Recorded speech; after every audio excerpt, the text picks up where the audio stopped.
getting the first one is always the hardest. You're dealing a lot with education from first principles. Okay, well, what's blockchain? How does identity fit into that? Why is it better than a centralized system? Well, what's the upside from the minister's perspective and the Ministry of Education's perspective? What's the upside from the user's perspective? What does a commercial model look like for this? So you're starting from zero, but after you've done it once, it happens a lot quicker. Now we have essentially a product around education.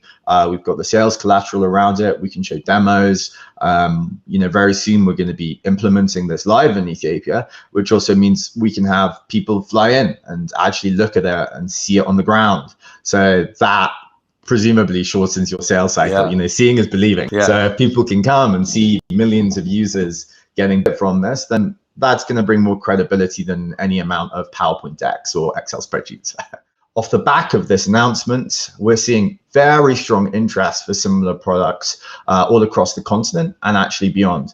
Being approached by ministers and senior government stakeholders from 5 other countries on the continent who say, we also really need this solution.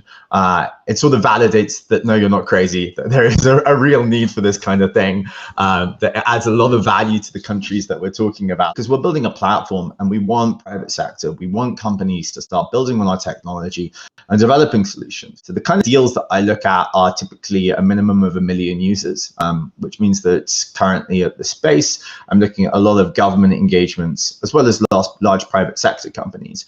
But in current deal flow, we've got about 10 deals of this scope, in the flow. But I can say, there's no lack of appetite out there.